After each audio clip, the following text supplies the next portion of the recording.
Do big-name dealerships have your back? No. Does Marcotte Ford in Holyoke? Yes. Why? Because they're a community-based Ford dealership that cares. And you'll see why when you walk through the door. Have a seat in the Lug Nuts Cafe and discuss your dream with a member of the Marcotte team. You'll hear everything you want, selection, service, which means the start of a relationship with peace of mind for the life of your vehicle. Marcotte thanks the community for having their back, and they're ready to have yours. Marcotte Ford, 1025 Main Street, Holyoke.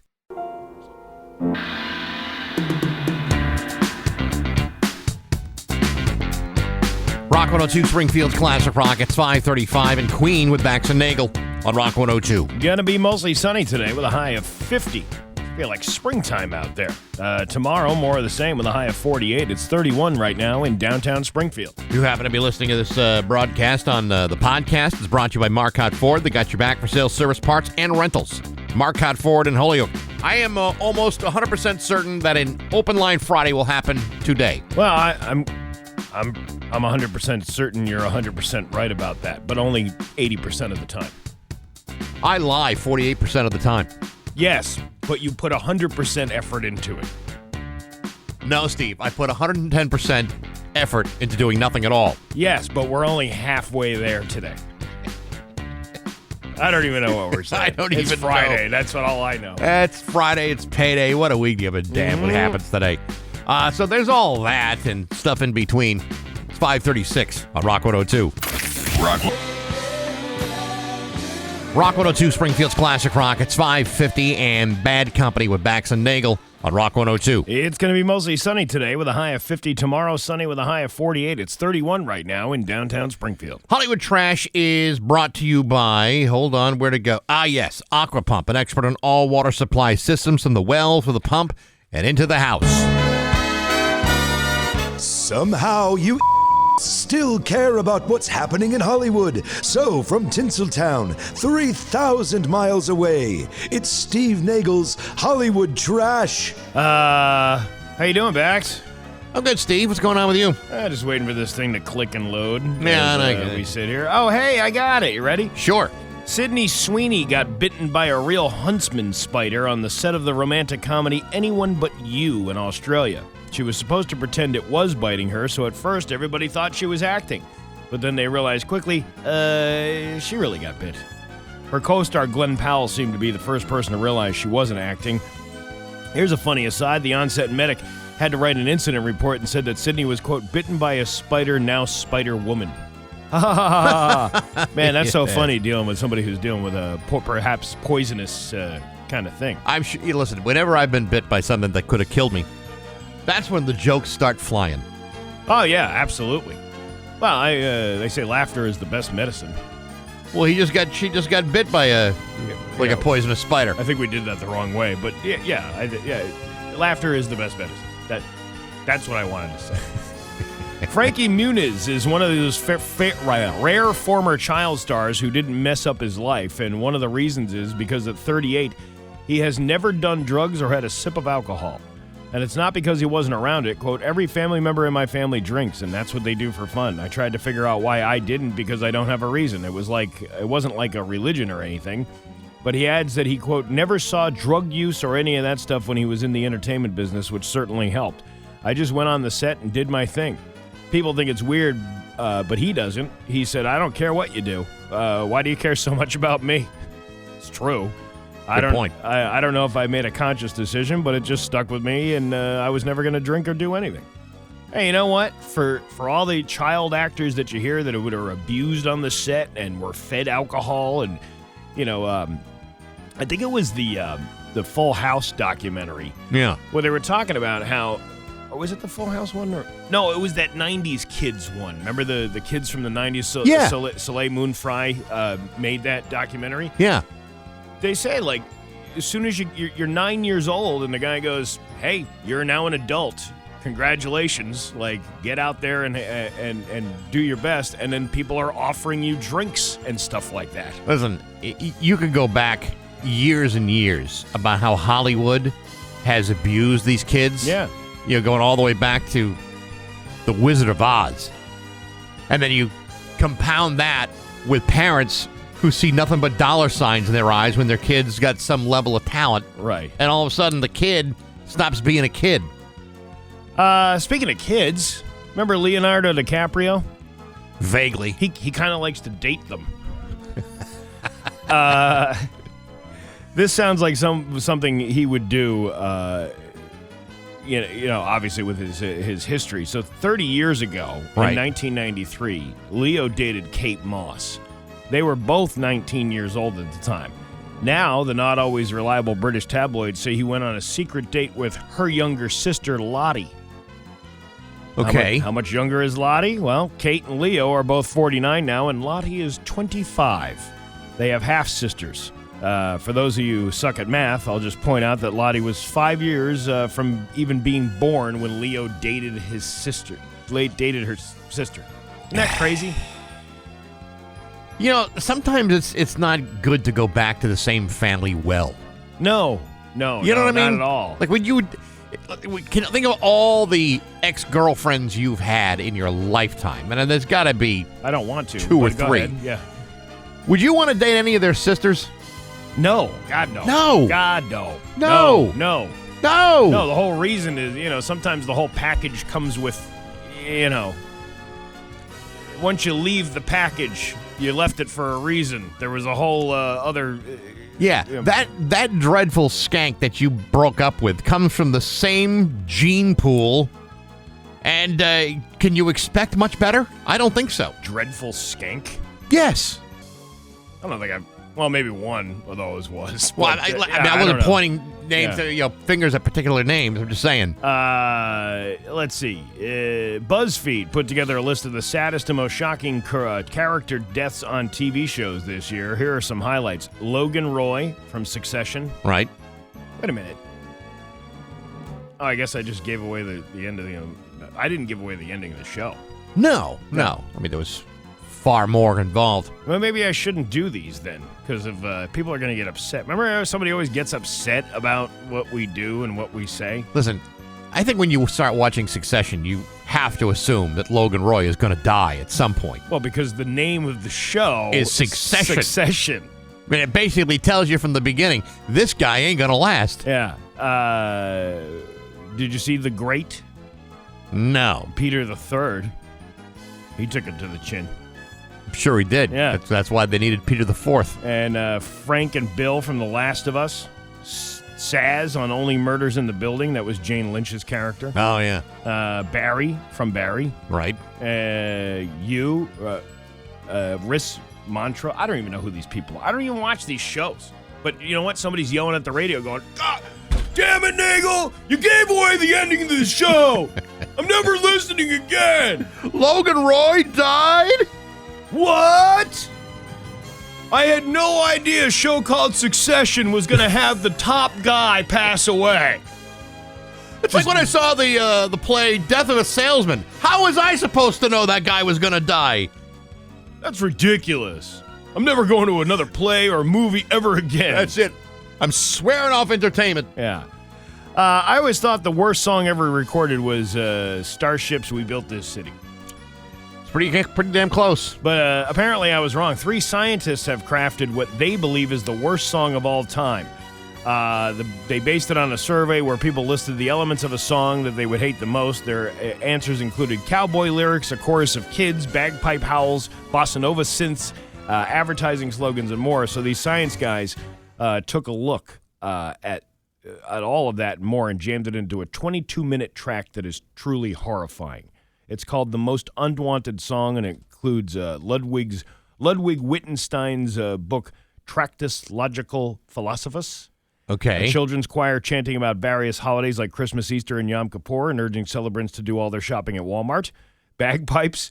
The same opera singer rapping about a cowboy living in an angry woman yelling into a ballroom. Okay. So there you go. It sure sounds good. Well, maybe we'll listen to it later on today. Yeah, why not? And apparently there's still a lot of bad blood between Taylor Swift and Kim Kardashian. Really? Yeah. Well, Kim must have had something to say. Oh, my God. The last time I had bad blood was when Ray J tongue-surfed the Crimson Tide in that sex tape you could purchase on YouPorn for $39.95. I think I just tasted something in the back of my throat. It may have been vomit and my uvula smashing into each other. Hang 10. Caitlin? That's inches. I never got that down and dirty with your mother, Chris Kim, but she once munched on the Long Don and Silver. And I munched on the roast beef platter, even though that had been up on bricks for a good part of the week.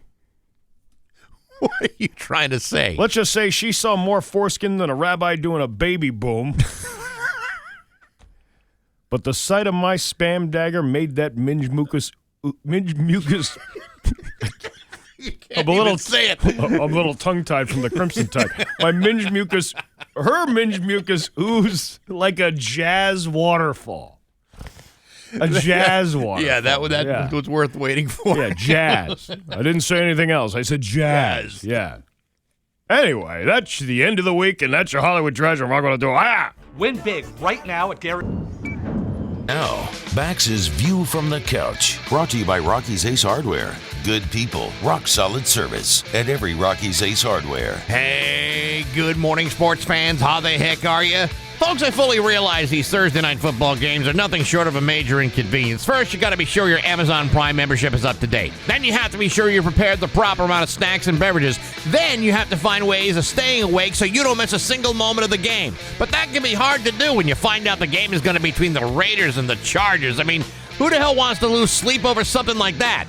Under normal circumstances, I certainly wouldn't, but then I would have missed one of the most amazing blowouts in NFL history.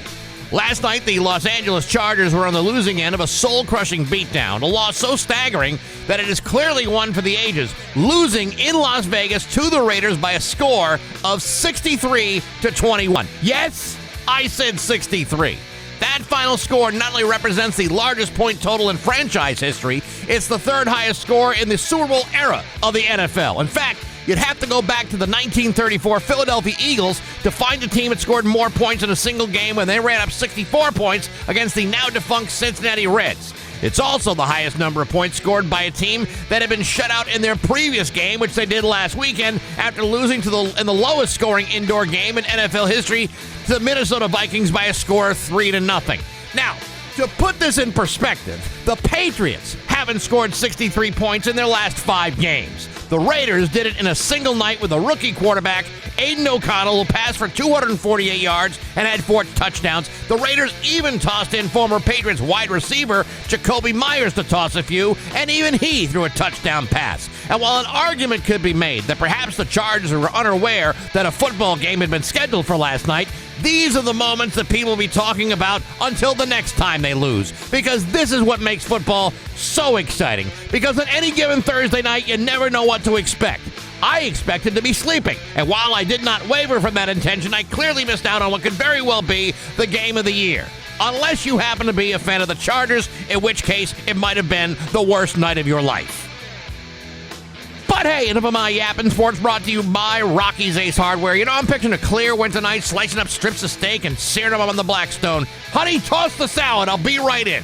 The Blackstone 28-inch outdoor griddle, $250 right now at Rocky's. You're saving $100 right off the top. Your grilling destination is still Rocky's Ace Hardware. I'm Bax. That's my view from the couch. Rock 102, Springfield's classic rock. Springfield's classic rock at 6:13 and Rush with Bax and Nagle and Rock 102. It is going to be mostly sunny today with a high of 50. Tomorrow, sunny with a high of 48. It's 30 in downtown Springfield.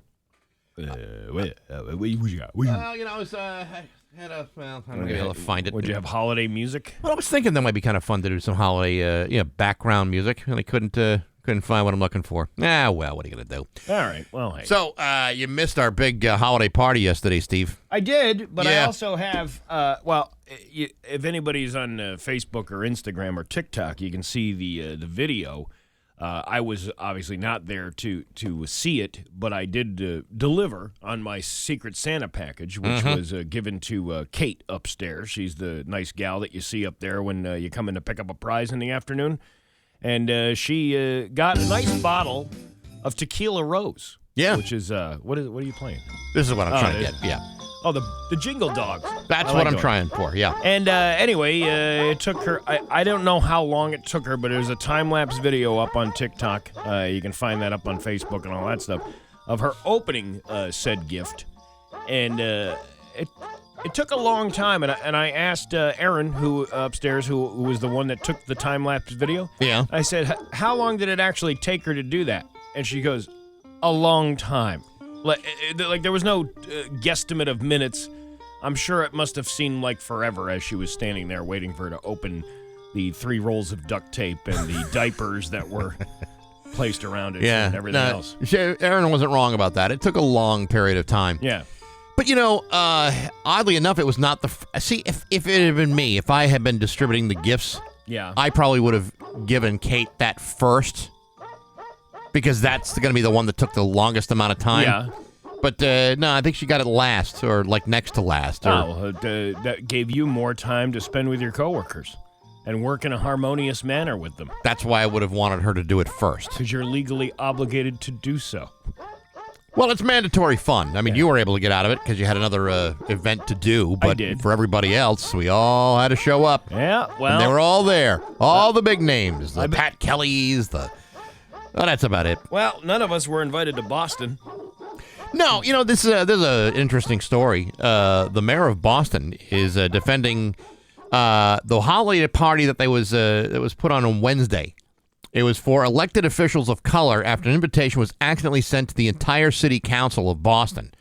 This was a party that was meant for people, elected officials, who happened to be of color, and many people got a load of this, even though they've been doing this for a long period of time, and white people were offended. Were white people not invited at all? It was only electeds of color holiday party. Okay. Only people of color were invited to this particular party, but someone failed to not. Apparently, it went to everybody, and once it went out to everybody, they're like, "Hey, wait a minute. We are not electeds of color. Why can't we participate in this party?" Yeah, I'm reading this. The city leader quickly drew criticism after it became apparent the email was sent to all city councilors, 7 of whom are white. The invitation was meant only for the city's 6 councilors of color. 15 minutes after the email was sent out, DeSantos, I don't know who that is. That must be her person. Apologized and clarified the invitation was only meant for minority city councilors. Oh, I'm sorry. We didn't even need to include you white people in this whole thing. However, she did not apologize for planning a party that excluded white city leaders. I mean, part of Michelle Wu, the mayor of Boston, part of her platform is to bring the city, together because there's been so much, racial strife in that city for years that there's no better way to bring everybody together than to exclude a large population of the people in your city. That's what I was thinking when you first told me about this story. I'm like, what? I thought race relations were supposed to be improved by they have everybody. They have. Yeah, but by including everyone. Well, there'll be a party for white people too. It's the separate but equal holiday party. It's St. Patrick's Day. That's their big That's their big white party up in Boston every year. That's exactly. Yeah. It's the other way around. None of you folks are allowed, but we're all allowed to puke on the sidewalk and throw beers at a parade. Now, listen, I don't want to get into a deep racial discussion because listen, that's really not for me. But I will tell you this: if you happen to be an elected of Caucasian heritage in Boston. The mayor of Boston just did you a favor because and no one's having fun at that party. That was the other thing I was thinking about too. I'm like, listen, yeah, it's wrong for her to have done that to put this whole thing together. But do you really want to hang out with everybody for an afternoon? I got a great excuse yesterday. I didn't have to go and hang out with and pretend that we had such a great year all together as a big family, as they like to put it. I got out of that by doing something else, by doing a community event. So that was the perfect excuse to escape from that. She did you a favor, these city councilors. Yeah. No, it's wrong to exclude people. I mean, exclusion is not. It should never happen in this day and age. No, we're all trying to live together in perfect harmony. I'm okay with being excluded from things. If you don't want me there, then that's okay. Then I didn't really want to be there to begin with. I kind of agree with that. Listen, I'm limited this year to how many holiday parties I'm actually going to. So there was yesterday, and then we're going to like a friend's house. Yeah. In about a week or so. That's where it kind of ends. Any more Christmas parties or celebrations beyond that, and I'm going to start feeling like I'm in desperate need of an excuse not to go. I'm doing a party for Billy the Trash Man tomorrow. Really? Big Christmas party. I'm DJing that. That's one I wish I could just get out of. Is there any other kind of thing I could do? Any kind of community service event? Is this a party with other trash men, or is this Billy's family? Family. I'm sure there'll be other trash men there. Wow. It's like a convention of trash men. And we'll have I guess we'll have a good time. But man, if there's any other community event that you can invite me to get me out of this thing, I'll take it. There have been times when the company party has been actually a lot of fun. And I've enjoyed myself. But that was a long time ago, and I was much younger at the time. And now I'm just like an old fossil just trying to get through my day. We've been talking about this, and it's not the same as it used to be either.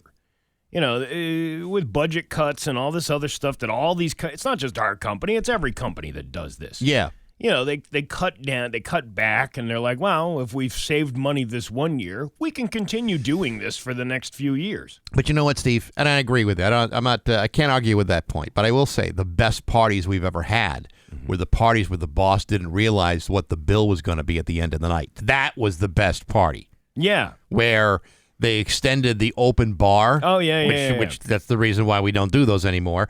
They extended the open bar for an extra 2 hours, and no one expected that to happen. And I got to tell you, when you get a bunch of radio people in an open bar together, nothing but problems. No. Nothing but problems. Never had more fun at a party in my life. I thoroughly enjoyed when we were able to bring significant others to these things, because then you got to meet the people behind the people that you see every day, which is nice because you hear story. We talk to each other here. It's not like we don't, inter-office mingle, because we do.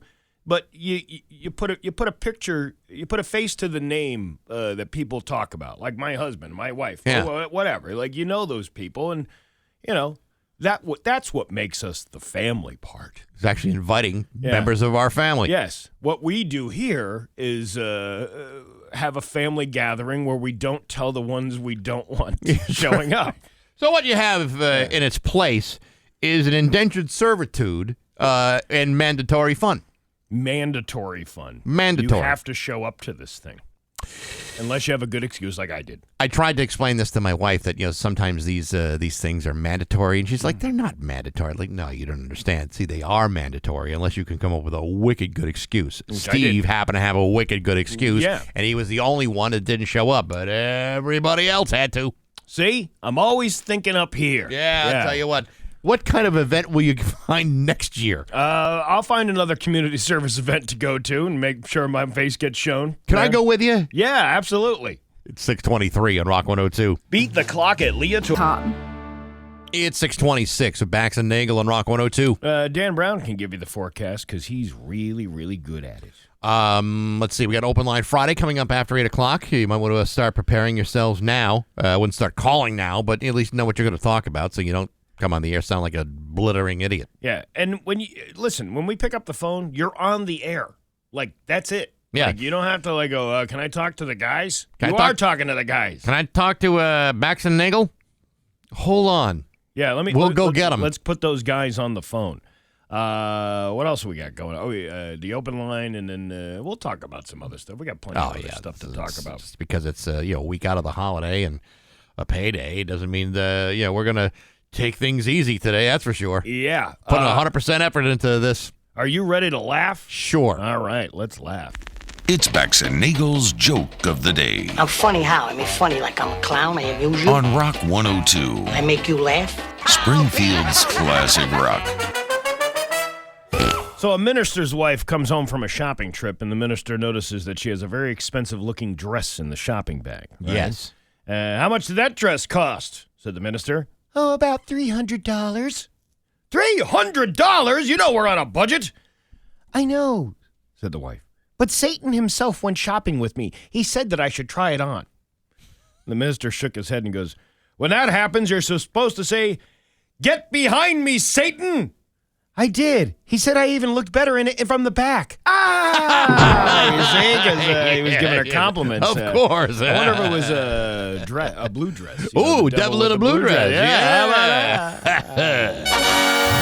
Bax and Nagle in the morning on Rock 102, Springfield's classic rock. Here's your Western Mass News First Alert Forecast. 6:31 with Bax and Nagle on Rock 102. It's time for news, and it is brought to you by Gary Rome Hyundai. Technicians get up to a $5,000 sign-on bonus right now. Learn more at GaryRomeHyundai.com/family. His local radio icon, Steve Nagle. Thanks. Nagle. Magle? I meant to say Nagle. It came out Magle. It's because I have a mane. You were, like a... Yes, that's exactly. My mane. That's Magle. Right. Magle. Thank you, Bax. An 18-year-old was arrested in Springfield after officers were called to a gun call on Saturday, and we're just hearing about it now because it's 6 days later. We have that 5-day waiting period. That's what Brian Walsh does. He has the 5-day waiting period before he releases any information about something that happened. As it relates to a gun. Right. According to Actually, as it relates to almost anything, we get 5 days later. According to Ryan Walsh, on Saturday around 2:15 a.m., officers were sent to the 800 block of Worthington Street for a gun call. The officers found the subject who matched the description of the suspect who was armed with a gun behind an apartment building on Summit Street. When the suspect saw the officers, he began to run from them, but officers were able to catch up after a brief foot chase and located a loaded firearm in his waistband. Officers arrested 18-year-old Raymond Lopez of Westfield and charged him with carrying a loaded firearm without a license, assault with a dangerous weapon, and carrying a firearm without a license and threat to commit a crime. Now, there's a lot going on there. You know, it looks like one of them old West pistols. Like it's with no holster, like a 6-shooter. Yeah. It's got a plastic bag around the handle, but I wonder if that's for evidence. Yeah, probably. You know, when they put there, you don't want to taint the weapon. Just a taint. Anyway, yeah, you're probably right about that. That's probably why the bag. Yeah. Starting on. Wait a minute. No, I want to do this one first because this one was. One person is hospitalized after a late night fire on Quincy Street in Springfield. It started around 11 p.m. Thursday at 33 Quincy Street in Springfield. Fire Captain Droopy Monty said that one person in the house needed to be rescued. There's no word yet on the extent of that person's injuries. The arson and bomb squad is investigating, and 22 News will not give you an update as more information becomes available. Oh, no. Somebody has to be displaced from their home. Oh, no. There is a structure on fire. And just 10 days before Christmas. A hockey coach of the Pope Francis Prep School in Springfield has been suspended after he was found in violation of one rule. This is a big upset for this high-performance team that currently holds the state title for Division I state champs. Essentially, head coach Brian Foley allegedly violated the out-of-season coaching rule. The Mass Interscholastic Athletic Association received a formal allegation on November 27th by a school member about Brian Foley, the coach for Pope Francis Prep Boys hockey team. The MIAA investigated whether Foley had violated Rule 40, out-of-season coach athlete contact limitations. According to the MIAA handbook, Rule 40 states that a coach cannot meet with team candidates between seasons unless it's to elect captains, collect equipment, issue equipment, provide physical examinations, conduct legitimate fundraising events, or offer wellness workshops or activities. In addition, coaches can't require an athlete to participate in a sport or training program outside of the sports season. The MIAA determined Foley was found in violation of that rule. According to the handbook, any coach who violates Rule 40 will be deemed ineligible to participate in any MIAA-approved or sponsored competitions for 1 year from the date of the determined rule violation. According to the MIAA, these standards are in place to protect young people from unfair and inequitable scenarios. 22 News tried to contact head coach Brian Foley several times Thursday, and those attempts were unsuccessful. Now, as the team starts the season to defend its Division I title, Foley will be replaced by Daniel Fenton, currently the coach of the baseball team. Home run! Now, I'm going to assume, because Coach Foley has been there for a period of time, that he's very much aware of what the rules state. Yeah. I know he didn't go from like Rule 39 to Rule 41 without at least knowing what Rule 40 was all about, right? Well, I'm guessing that what this means is he was probably holding practices. He was probably getting kids to train in the off season. Mm-hmm. I don't really see a problem with that. If the parents of these kids are the ones that are letting them go do this, then why not? What's the harm? Because rules. You got to have rules. Otherwise, without rules, Steve, you got nothing but anarchy. Anarchy? Yeah. And plus, it's a Catholic school. You know, the Catholic Church has their rules. Yeah. No fish on Friday. Do not cover your neighbor's wife. Don't cover her. Covet. Heavy on the covet. Yeah. Those kinds of rules. They got all over the place on that in that church. I just don't see the harm in practicing off season.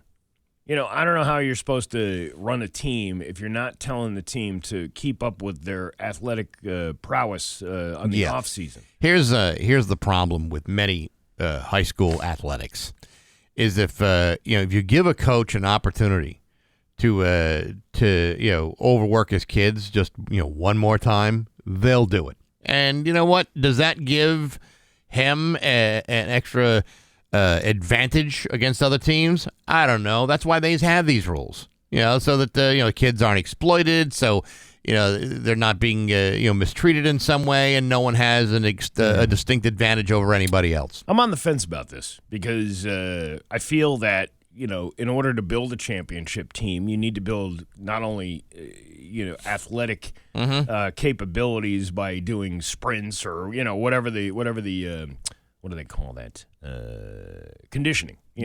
Conditioning of the players, but also the camaraderie among the players. Teams just don't win championships just by thinking each individual is the best. They work together, and that's how you build a team. And he has successfully done that for years. Here's what I think should happen. Yeah. Because it's at Pope Francis. It's the big Catholic high school in the area. And this is what I think should happen. In the afterlife, he should be given additional judgment and spend additional time in purgatory. In the afterlife. In the afterlife, and I'm sure that the Diocese of Springfield can make arrangements so that happens. I'm sure the bishop can get involved, a couple phone calls here and there, and then boom, all of a sudden, he won't face any real discipline until he shreds life's tender mortal coil. Yeah, you always got to get permission from the bishop. You can't beat the bishop. No. Ever. No beating him. Especially in a Catholic high school. All the more reason not to beat the bishop. I just remember being it was in a pretty hefty wrestling program in upstate New York. They really really are into it up there. Right. And I remember even on the off season, they were saying, "Hey, we're going to do runs at the school at 6 a.m. I get to school, you can do," and you didn't have to participate, but that was part of the conditioning, right? In the prep in order to get people ready for the season. I don't see a problem with that. I really don't. See, that's you, because the closest I ever came to that in high school was I had a case of the runs in high school, and that was different. Yeah. Totally different situation. Well, I've had those many, many times. Yes. So, that's just something that everybody has to deal with. But as far as this goes, you condition, and that's how you become a good team. Well, not according to the state of Massachusetts and their athletic laws. What do they know about any of that stuff? Quite a bit. That's why they've got them. Starting today, the Springfield DPW is suspending the collection of yard waste for the winter. According to the city of Springfield, residents can still bring yard and leaf waste to the Bondi's Island drop-off location at no charge. They're open Monday through Friday, 7:30 to 3:15 p.m., and on Saturdays, 7 to noon. For more information on collection days, residents can call Springfield's 311 call center at 413-736-3111. 11111. Can't you just call 311? That's what I was thinking. I'm like, isn't it the whole idea of dialing 311 as opposed to dialing 413-736-3111? Yeah, I mean, that's the whole purpose of setting that number aside. Yeah. I don't know, but no more yard waste. That's too bad. You got to put it in alleyways like everybody else does. Storm drains, that tends to work out pretty good. Storm drains, any number of things that do. And you use motor oil. I believe that goes good with your leaf waste, no matter where you put it. You're right about that, Steve. Defense attorneys for two men who stole items from a Kohl's in Colorado suggested their clients should face lesser charges because the items they took were on sale. According to a news release Tuesday from the 18th Judicial District Attorney's Office, 50-year-old Michael Green and 37-year-old Byron Bolden were sentenced to jail after stealing from a Kohl's store in Parker, Colorado. The DA's office said Green and Bolden stole clothing and high-end KitchenAid appliances. Oh, those KitchenAids are expensive. They are. Surveillance video helped identify the suspects who pleaded not guilty. At trial, defense attorneys suggested to the jury that their client should only face a lesser misdemeanor charge because of some of the items they stole were on sale. And they could produce Kohl's cash. Sorry, this KitchenAid is valued at $499, but it was on sale for $299. If you add all of the items up, they still committed less of a felony under the felony threshold. Your Honor, these items were stolen on Black Friday. With these door-busting sales, clearly the amount was much less than it would be on any normal day. However, both men were convicted of felony theft. Green was sentenced to 15 months in prison, while Bolden was sentenced to 90 days in jail. Just because an item is on sale doesn't mean it's free to steal, and these defendants now get to think about this lesson in jail and prison. Yeah, they get to think about how is the math adding up to that. Yeah, but if it's not over $600, it's a different crime. Right. In Colorado, theft under $2,000 is a misdemeanor, while theft between 2 and 5 is a Class 6 felony. How did that happen? Where's Class 1 through 5? Wow, that's a totally different thing. According to the DA's office, the value of the items stolen was, $2,094.98. It's just over the threshold. Just a hair over. They're probably like talking to each other. Man, why did you have to take that mixer? What was so good? Well, my wife suggested that we do this because it does make better cookies and it evens everything out. How are we supposed to make marijuana edibles at home if we don't mix all the ingredients properly? You know what it was? Yeah. The mixer was probably like $1,000. Okay. Yeah. But then they also stole like a whole bunch of tube socks. Yeah. I was like, you had to have that one more package of tube socks. One more packet. Well, $94.98. So it'd be $95. Yeah. Something that was worth $95. Maybe they had one of those massagers, the ones that you put around your neck or something. Yeah, you put it around your neck and you hook it over your shoulder and you start massaging. Oh man, I really, we're on the way out. We have $1,999 worth of stuff. We are just under the threshold of getting a felony. Yeah, and you had an impulse steal. Well, because I had knots in my neck. How am I supposed to lift all this stuff? And you know how heavy a KitchenAid mixer is? I know. You're lugging that in. You're running out of the store with it, running to the car, then having to open up the hatchback, then putting the mixer in. That takes a toll on your musculoskeletal, whatever that thing is. It does. What I want to know is how do you pack $2,000 worth of stuff in those little tiny push carts at Kohl's?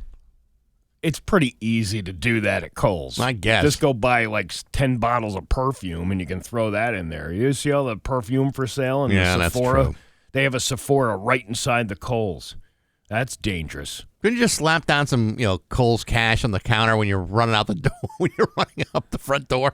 Like an IOU? Yeah, right. Well, here's $30 in Kohl's cash. Yeah, well, look, I would have earned with all of it. Yeah, that should have been part of the defense. Not only were these items on sale, and it should be below the $2,000 threshold, but the fact that I would have gotten at least $60 in Kohl's cash, putting us under the threshold of the felony charge. Please, Your Honor, have mercy on us. And if the getaway vehicle wasn't idling outside, I would have had time to sign up for a Kohl's credit card to get an additional 10% off my purchase. But honestly, my credit rating isn't that great. I would have never passed the test on Kohl's doesn't care about your credit rating. Yeah, your credit rating's a 438.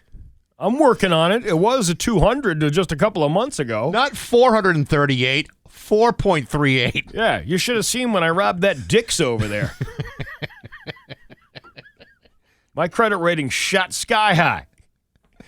Your Pioneer Valley forecast today is going to be sunny with a high of 50. Tomorrow, sunny with a high of 48. It's 30 right now in downtown Springfield. I'm Steve Nagle, and that's the news on Rock 102. Aw, yeah. 3-word.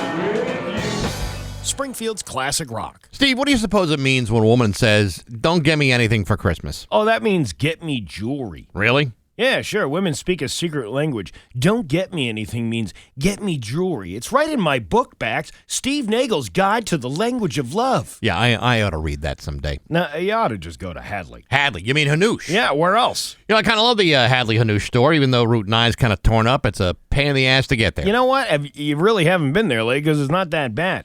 Once you do get to the Hanoush in Hadley, wow, what a nice store. Yeah, it's not just a store. They are jewelers. You got Tony Hanoush working at his workbench, looking through that little jeweler's loop. Steve, look at my hands. Now look at your hands. Can you imagine doing work that intricate with these big, meaty, fat mitts of ours? Did I show you those tiny diamonds he said in my wife's ring? Absolutely amazing. We're not jeweler material? No, we're not, but they are. They're actual jewelers at Hanoush in Hadley. Yes, they are. And Bax? Yes, Steve? Don't get me anything for Christmas. Oh,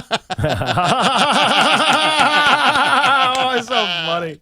Do big-name dealerships have your back?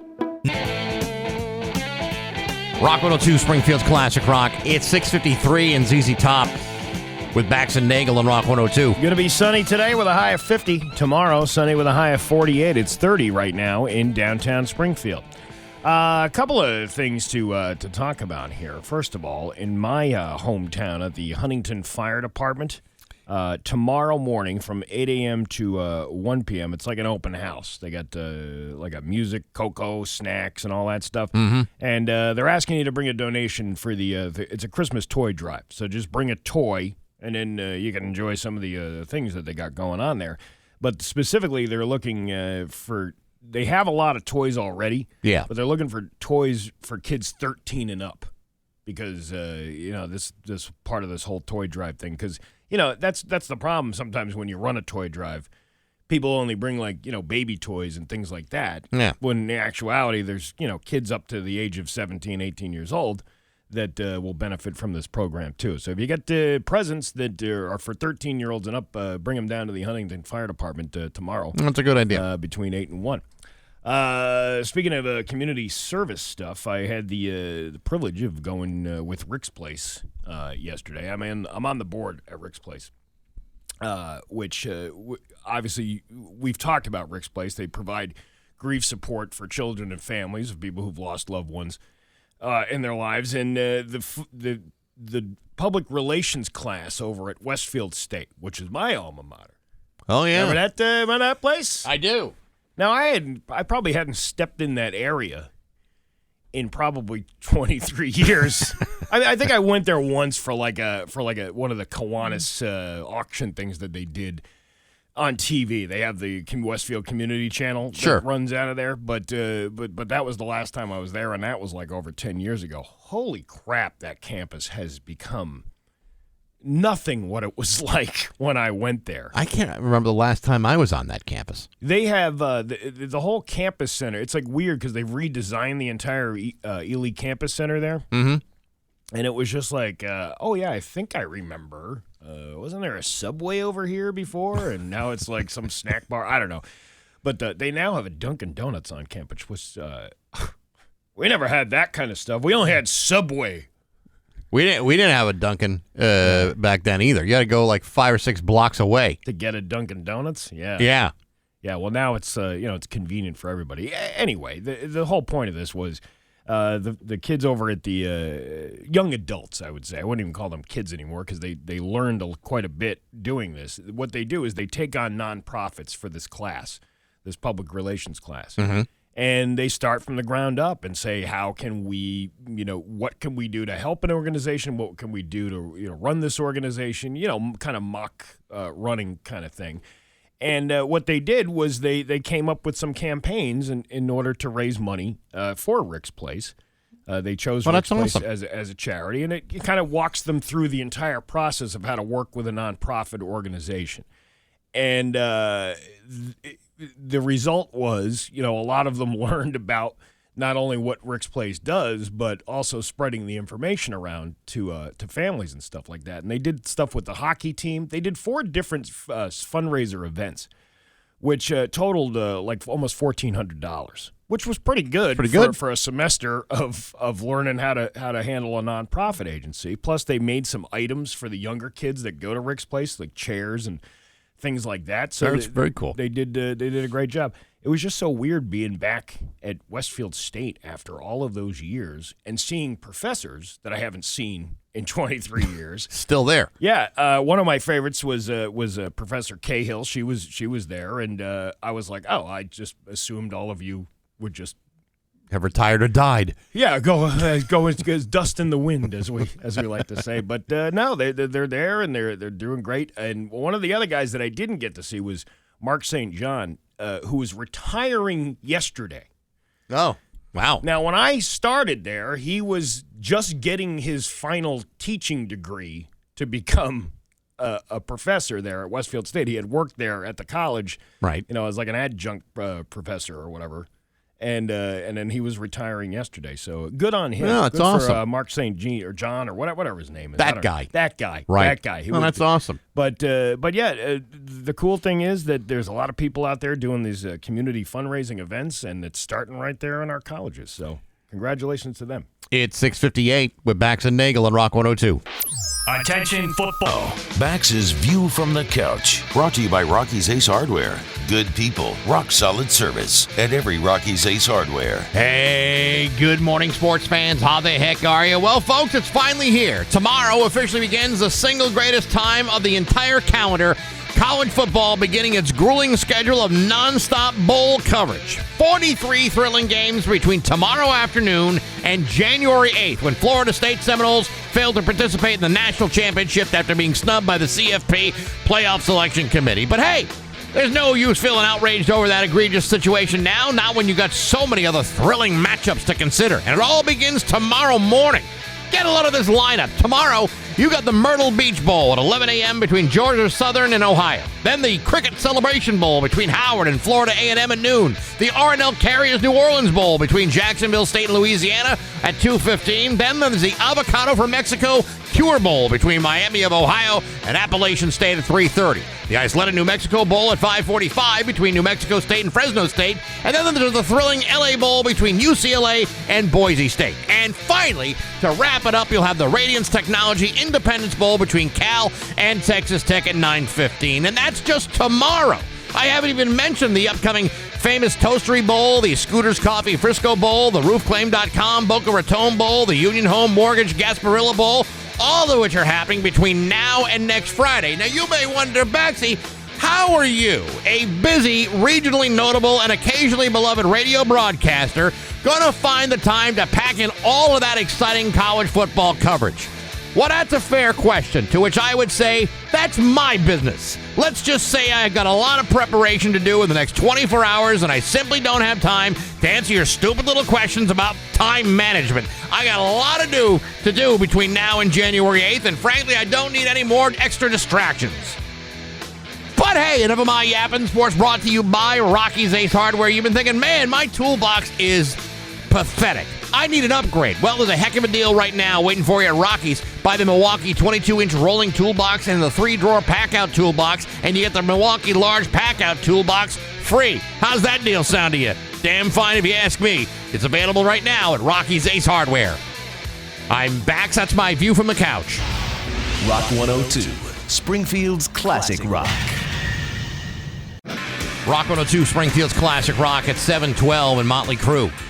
With Bax and Nagle on Rock 102. Going to be sunny and 50 today, with and then tomorrow, sunny and 48. Tomorrow, or wait a minute, what is it right now? I keep saying tomorrow. Well, today is Friday. Today's Friday is 50. Tomorrow's 48. It's 30 right now, is what I meant to say. Yes. And you know what? We're going to do one of those little things again where you might want to have the kids not be around while we're talking. I'll keep it as PG-13 as I possibly can. But if you don't want your kids learning too much too quickly, especially from this show. So we'll give you like 5 seconds. 4, get away from the radio. 2, 1. Okay. You think that's enough time? Yeah, that's enough time. All right, there we go. You're giving everybody the heads up. Get the kids out of the room. Heads up. That means 2 things. Pornhub finally released its year in review. Remember yesterday we were did that? That was a fetish website. Yeah. The one that was collecting all the data on who is the kinkiest in the country. This is what the average Joe is looking at. The average Joe or Jack or Jill or whatever you want to do. It's Americans who are pleasuring themselves to what they were doing. Also, how long it took to do it. The average self-love session lasted 9 minutes and 51 seconds. Who's got that kind of time? You know, I'm always wondering if that's the...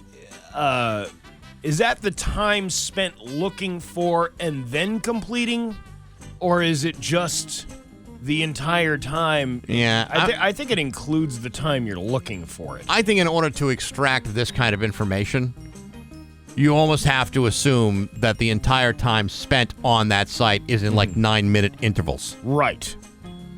That doesn't necessarily mean that one is brought to fulfillment.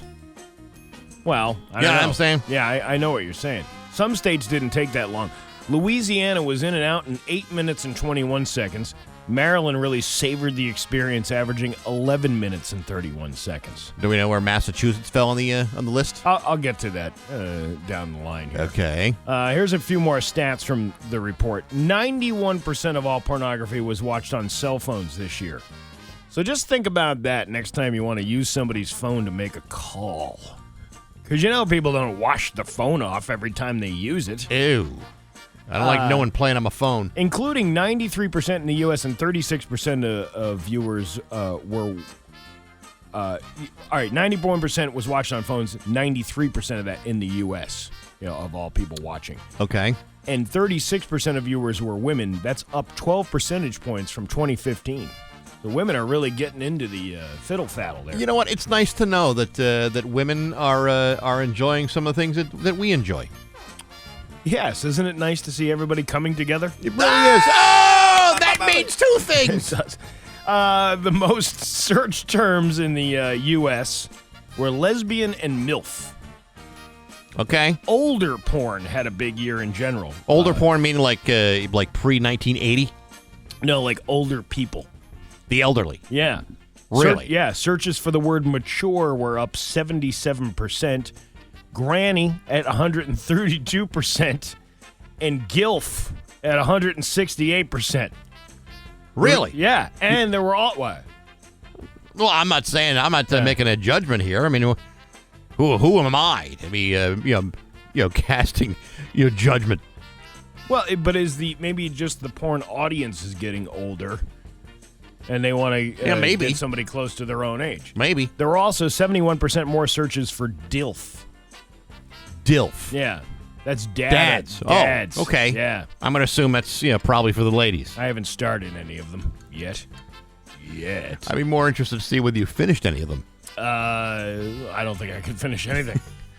America wanted everything bigger this year. Really? Searches includes the words big, bigger, and biggest were up 177%.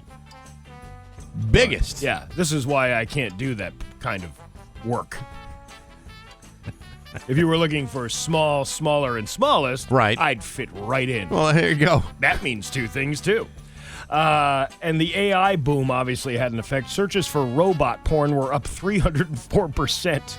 That doesn't really mean much. You could have like one search last year, and now you got 3 this year. And searches for Android porn were up a whopping 1,689%.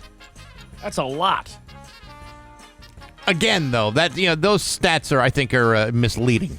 How many dudes are out there looking? You think of like Rosie the robot from the Jeffersons. Oh, the Jetsons, not the Jeffersons. Well, the Jeffersons. That's a completely different maid you're talking about. Yes. Yeah. But that's how you get your Wheezy on, if you know what I'm saying. But yeah, we talked about that a few weeks ago, where the guy that was a story. There was a guy who was into the robot pornography, and Rosie the robot was the one. Yeah, I got a buddy. I got a buddy who's into Cogswell Cogs. That means two things. And our favorite time to watch pornography, it was 11 p.m. on a Monday. That's late. That's too late for me. Well, the average time. And most people, no, we don't really have the average schedule. Saturdays were the least popular day overall. Because everybody's home. Everybody's home, or is it just Saturday doesn't seem to be the randy day? I don't know. The top searched porn star this year was Abella Danger, followed by Angela White and Ava Elfie. I don't know any of them. Yeah, sure you don't. No, That's what you say. You say you don't. I'm afraid I don't. You know, I never really had, one of those... I'd like to meet actors and actresses, but I never really said, I'd really like to meet this one. Yeah. You don't always want to meet your heroes. By the way, I would love to know what the numbers are on the search history for Ron Jeremy. Like, how many people are actually going out of their way and say, I want to see more of that guy? There might be. There must be, because obviously he has a level of popularity, but to be honest, he's so gross. It's like, there must be something else you could search for. Yeah, I'm sure you could. I wonder. Oh yeah, we can't even get on the actual website. I can't even tell you what Massachusetts says about all this. Yeah, stuff, of course we're not. blocked from it. But this is just the recap. They posted a map with the top term each state searched more than any other states. Most are a little too dirty, but here are a few we can say. You ready? All right. Oregon is into nudists. Which kind of makes sense. I mean, there's a lot of, living free and nature-like stuff out there. Right. Wyoming likes goth. Wyoming? Yeah. Interesting. That is weird. Utah is into Mormons. Who would have thought The more that? the merrier. I like that. I've never heard that one Yeah, before. yeah. Look at that. I just made that up on the spot. Hawaii wants Hawaiian porn. Hey, everybody's going to get laid. That means two things. I put the wow in luau. Yeah. Kansas is ready for its close-up. Really? Close-up. They really like getting in there. Yeah. Like with a spelunking helmet. Minnesota likes tickling. I don't think Minnesota would like heat. Yeah, I would think that. You ever been to Minnesota in February? Well, maybe tickling warms you up. Ooh, I don't think so. Wisconsin wants to swing. Swingers in Wisconsin? How about that? I had no idea. Well, they must have moved out of the Munger Hills section out of Westfield, because apparently there's a bunch of them over there, too. There is? Yeah, that's been this long, rumor that all the folks over in Munger Hill with the pineapples on the door are having swinger parties over there. I had no idea. I don't know for a fact. I've never been invited to one. Well, that's why it's the Whip City. I tried to hold a swinger party and no one came. Hey! That means two things. Florida likes fantasy. Really? Yeah. I would like to fantasize about having sex anywhere else other than Florida. Indiana wants chubby porn. I'd fit right in over there. Yeah. And Mississippi is into the furries. That I don't get. And in Tennessee, this is the same insight from that one yesterday. Tennessee is the top state for giantess porn. South Carolina likes high heels. Okay. West Virginia wants more nip slips. Really? Yeah, they just like Seems seeing interesting. a little, well, it's just maybe they like the element of surprise of what else is underneath there, Iowa is obsessed with cartoon porn, which is a weird thing. That's not right. And Ohio wants to see men with small packages. Well, I'm moving to Cleveland. Pack the bags. Let's go. Go Buckeyes. Yeah, that's right. What's round in the middle? What's high in the middle and round on both ends? Me. It's 7:22 at Rock 102. It's 7:25 with Bax and Nagle on Rock 102. Dan Brown, we'll give you the forecast because he's really good at it. Hey, join us Saturday, February 3rd at the Delaney House in Holyoke from 6 to 9 for Bourbon, Barbecue, and Blues. Those tickets are on sale right now at rock102.com. If you haven't been to one before, it's a great night of delicious food, smooth drinks, and great music. We'll have your admission includes a Hudson whiskey tasting, a multi-course meal, and live music from Neil and the Vipers. Again, go to rock102.com to find out all the information. It's a great holiday gift for the bourbon, barbecue, or blues lover in your life. Coming up at the Delaney House And brought to you by Dave Miner Exterior Home Improvements, Aqua Pump, and Rock 102 Springfield's Classic Rock. There's a little interesting kind of piece of information you might want to pay attention to. Okay. This happened to me this past week. Matter of fact, yesterday was the day that it kind of all kind of hit me how everything is connected, right? Sure. So I get a call. Well, first of all, I went to a doctor this weekend, and I just got to get some routine test stuff done. Nothing big or anything like that. But I also started getting a call this week from this place called ACA out of Boston, right? Okay. And I'm like, what is this? It's a bill collection thing. Google it. ACA. It did some research on it. It's a legit bill collector. Okay. Right? So I say, I call the place back and I say, hey, what's this all about? And, just to verify, and I don't give, I was like, I'm not giving any personal information. Let them tell you what this is. You know, you kind of give them minimal information. And then they give you, oh, well, this is a bill from Bay State Imaging from last year, from early last year. And I had a test done back then, and this is a bill for $83. And I go, okay. I said, well, let me go back in the records and check. And sure enough, there was this copay thing that I didn't pay. It was $83. Okay. So I was like, oh, I don't want this to go on my credit report. So I'm going to go pay this bill. I'm like, give me the information, the account number and all this stuff, and I'll go pay it online. And I did. Almost like within a minute after I did that, I get a call from Bay State going, hey, are you ready to schedule your next test? And I'm like, wait a minute. So they must be they're not going to schedule an appointment with you if you had like an outstanding bill for $83 and that was the trigger to get you to pay, to open up the... And not only that, they called like 2 or 3 times. They called and left a message saying to call us back to schedule, this test that I'm doing. What? I was going to say, you'd like to think that's a total coincidence. It's not a coincidence. But I bet it's not a coincidence at all. That's probably one of the ways they approve your next visit. Well, usually when the doctor tells you, hey, we're going to schedule this test for you or whatever, like they call you within 24 hours.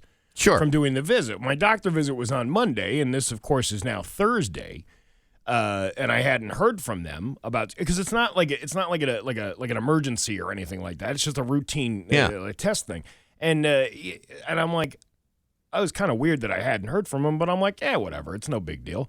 And then this is the result of that. So I guess pay your damn bills or something. Like I'm really good about paying all my bills on time, even before they become delinquent. So It was kind of odd to me that I had something out there, but going back and looking at my records, I did in fact owe $83. But they were holding on to that.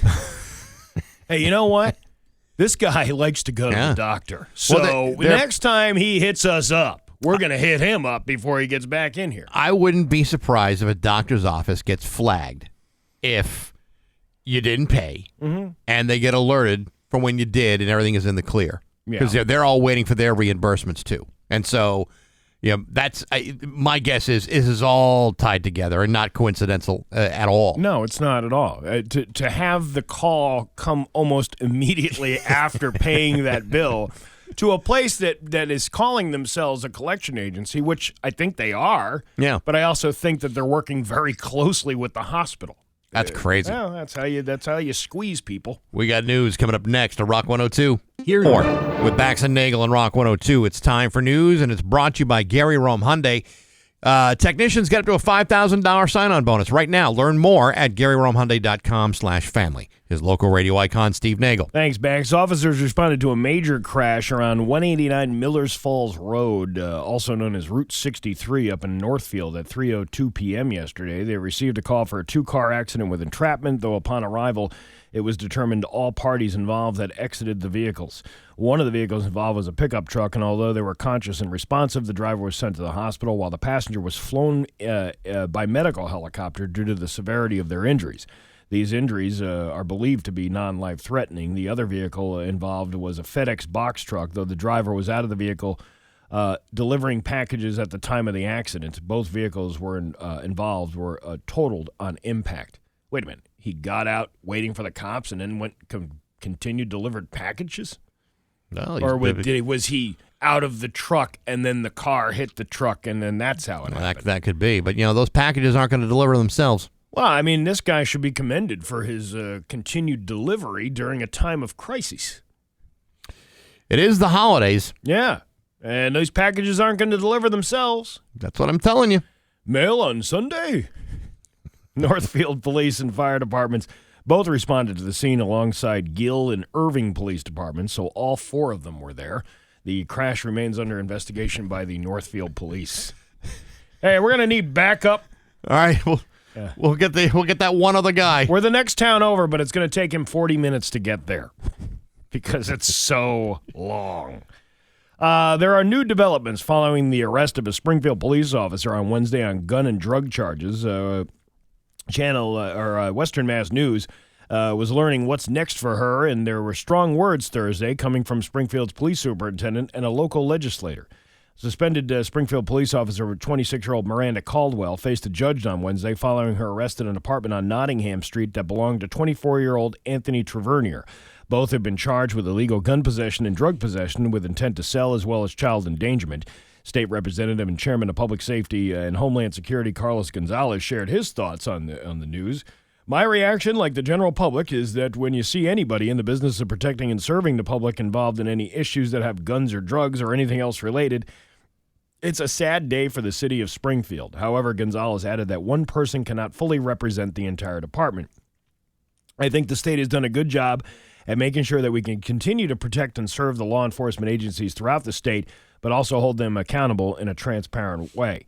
Caldwell joined the Springfield Police Force in April of 2021. Springfield Police Superintendent Cheryl Clapprood told Western Mass News in a statement, "This officer took an oath to serve and protect our community, and she has failed to do so. The women and men of the Springfield Police Department work tirelessly to help our residents and build trust. Incidents like this impacts all of our officers who put on the uniform, and it takes time to overcome. Her alleged actions are disgraceful, yet shows our community no matter who you are, if you're involved with illegal firearms and illegal drugs, you will get arrested.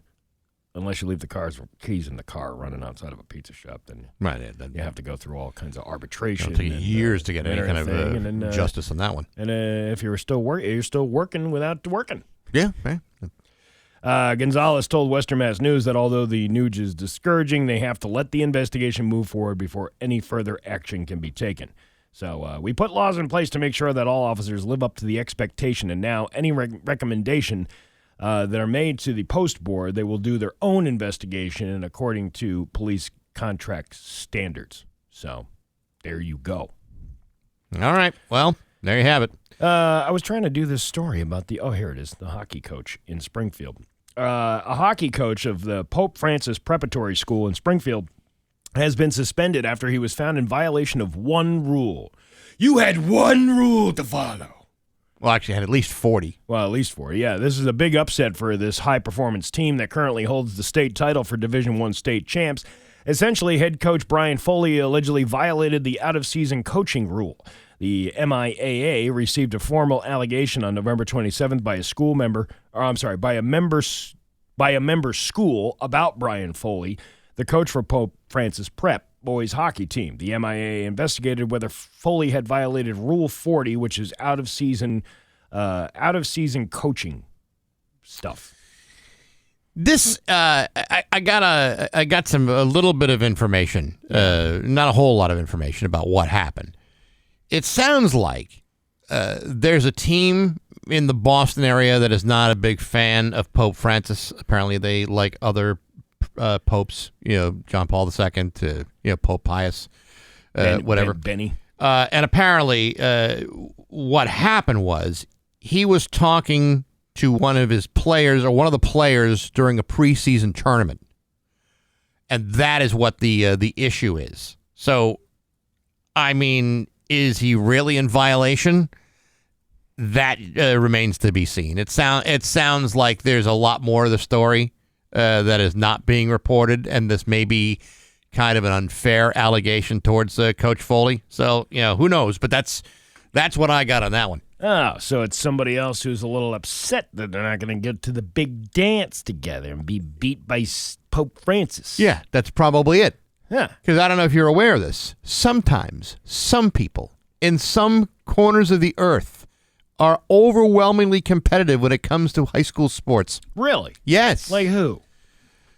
Whoever that where do I start? Whoever that school was. That right. That Boston area school that's got a real axe to grind. It's funny how, I was driving years ago, up through Florida into Georgia, like up I-75. Yeah. Which is not on the coast. It's kind of like on the opposite, well, almost on the west coast of Florida, but, it goes right up through Georgia. As soon as you cross over into Georgia, I don't know what town that is, but it's got this, I was like, what, did the NFL have a stadium down here? No, it was a high school. A high school that looked like a college bowl or bigger, almost looked like a... yeah, because there are a lot of communities where literally that's all they have. Yeah. Same thing with like some college football programs where it is the primary dominant source of sports in the entire region. Yeah. So that's why it's not that unusual to have like a football stadium that's double the size of Gillette Stadium for college. It's amazing. It is amazing how they can fund all that stuff. Where we're like, hey, can you bring your uniforms back? We don't have enough money to buy new ones for next year. We're selling cookies door to door so we can afford socks. Listen, I mean, it's that's where most of the school budgets go down there. Into the sporting programs. Here, I don't know, we're thin on the budgets. You got teachers asking you if you could donate, tissues and paper towels and things like that. See, the problem here is here in Massachusetts is we're too hyper-focused on educating children. These kids don't need to learn anything. Apparently, some people think they do. Well, education didn't do me a damn bit of good. Look at me. I tell fart jokes and play Led Zeppelin CDs for a living. I kind of like to go back to my high school and rub it in my high school guidance counselor's face. Yeah. You said heavy machine operator. Well, look at me now. Yeah. And you're still a high school guidance counselor. There you go. After all these years. What are you going to do with your life? Yeah. What is that on your shirt? I want a rock! Is that a pledge pin? Is that a Twisted Sister pin? Is that a guidance counselor pin on your uniform? Did you graduate summa cum laude? Big things, or rather chicken, is in store for Massachusetts after Big Chicken, a crispy chain owned by four-time NBA champion Shaquille O'Neal, said in October that its first Massachusetts location will be open next year. The franchise has more stores on the way. The chain signed a few new franchise agreements with Boston-based QSR owners and operators Martin LaChance, Barry Latuca. I don't know, who gives a crap who these people are. The group plans on bringing 6 more restaurants to areas including Boston, Metro West, Cape Cod, and the North Shore, and nothing around here. We don't get a Big Chicken? No, but Mass Live feels like, you know what, let's report on this story because it has nothing to do with the people of Western Massachusetts. Yeah, I've never been to a Big Chicken before, but I got to tell you, I'm looking at the menu right now. Yeah. I am very impressed. Loads of Big Chicken sandwiches that look sloppy and delicious. That's exactly the way a chicken sandwich should be. Sloppy and delicious. They have one called the Big and Sloppy. It's mac and cheese, crispy fried onions, roasted garlic with a barbecue aioli, and a big fat wad of fried chicken. Isn't it ironic that a guy who was, part of a sport that requires heavy athletic training and ability would promote deep fried chicken sandwiches with mac and cheese and bacon on top of them. Listen, I find it very difficult to argue or criticize Shaq in any way, and not just because he played for the Celtics for a period of time. He's actually one of the people. He's one of the good guys in basketball. Yeah, he shares a lot of his wealth, and he does a lot for youth, youth basketball stuff and kids and communities. But to now put on your cholesterol sandwiches on a bun. Oh my God. Saturated fat. Check out the dirty fries. Cheese sauce, bacon, banana peppers, chipotle barbecue, and a bunch of fries. If this dude doesn't open one up in Western Massachusetts, I will chew through the Mass Pike to get there. We're going. Hey, you know what? I'm not going to drive all the way out to Boston for a first round of Big Chicken is on me, Steve. You want sloppy sandwiches? Go over to Autumn Mist Farm over in Feeding Hills. They got nice big sloppy sandwiches over there. It's all grown locally, too. I'm sure that's all very true, Steve. You don't think this chicken is local? Well, I'm sure. I don't know if Big Chicken is local, and that's hardly my point. Do you see like the sandwich with the macaroni and cheese on it? Oh my God, it looks good. Yeah, like local Boston chickens. Yeah, this one's from a coop in Southie. Yeah. Hey, how are ya? Oh, my God. My friend Tommy from Dorchester came down here. She said, there's Big Chicken. You can go to the Big Chicken down there. Oh, my God. I just ate an entire Big Chicken. And when I mean the entire Big Chicken, I mean the entire restaurant. You know what? I was looking for a good hen around here, but there's too many roosters. They're all cork blocking me. Cork! Cork! Cork! Oh, let's get some Spuckies over at Cumbies and head on down to the Big Chicken. What do you think? I haven't seen Shaq slam like this in I don't know how long. But my colon feels like it's 50,000 pounds. Hey, where's this Christmas party the mayor was holding? Is that over in the hen house over there? Nobody in this neighborhood's going to be able to go. Your Pioneer Valley forecast today going to be sunny with a high of 50. Tomorrow, sunny with a high of 48. It's 30 in downtown Springfield. I'm Steve Nagle, and that's the news on Rock 102. Ah, yeah. I've been Ozzy with Bax and Nagle on Rock 102. It is going to be sunny today with a high of 50. Tomorrow, sunny with a high of 48. It's 30 right now in downtown Springfield. Do you have an announcement to read? Because I got to look up this traffic mess going on here. Yeah, right real quick. As you know, the daily podcast is posted every single day. It's all brought to you by Marcotte Ford. They got your back for sales, service, parts, and rentals. Marcotte Ford in Holyoke. This week on Baxy's Musical Podcast, my guest is Massachusetts' very own Lincoln Bloomfield. A guy from Cohasset was in a band called Colacas. They were from the South Shore, played throughout New England and New York and all through the Northeast. Had an album in 1978, broke up, just released a new album for the first time in 45 years. And in between all that time, Lincoln Bloomfield was a U.S. diplomat.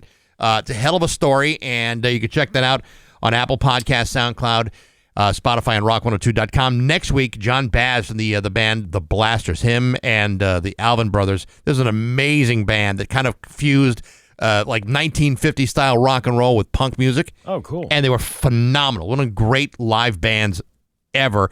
And their entire back catalog is being reissued this year and next. So make sure you're listening for that. Starting on Monday on Rock102.com. One of my favorite punk versions of a classic 60s song was it was Baby I Love You by the Ramones. Oh, yeah. I love that version of that song. Is it kind of similar to what you're talking about here? It's a little bit more like traditional 50s music, but they were like such an energetic band. They're a lot of fun. They were a lot of fun. They played everywhere. I like hearing stuff like that, so I'll have to check it out. I'll be playing some Blasters this Sunday in Baxy's Musical Fun Bag, so make sure you're listening for that too. 9 o'clock on Sunday night. I've been playing some Blasters every night in my room for the last week. Damn, how do you think I'm getting them Pornhub stats up? Anyway, traffic alert, Roadhog. There is a major backup. I believe, I don't know if it's closed, but the Mass Pike eastbound, between Palmer and Sturbridge, mile marker 64 to 65.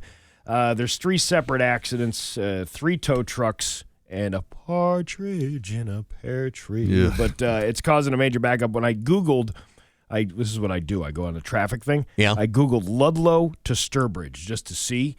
It's telling you to get off at Palmer and go Route 20. That bad, huh? That's that bad. And you can see the big giant red mark right around West Warren area. So if you are heading towards Boston from Palmer, do not go Route 20 because you're gonna be stuck in traffic. Open Line Friday coming up in just a few minutes on Rock 102. Rock 102, Springfield's Classic Rock. It's 8:11 and Tom Petty with Bax and Nagle on Rock 102. Going to be sunny today with a high of 50. Tomorrow, sunny with a high of 48. It's 33 right now in downtown Springfield. And now, live from the Richard Grieco Studios in East Long Meadow, Massachusetts, it's Open Live Friday! Meow, meow, meow, meow. 293-1021. That is the number to call for Open Line Friday.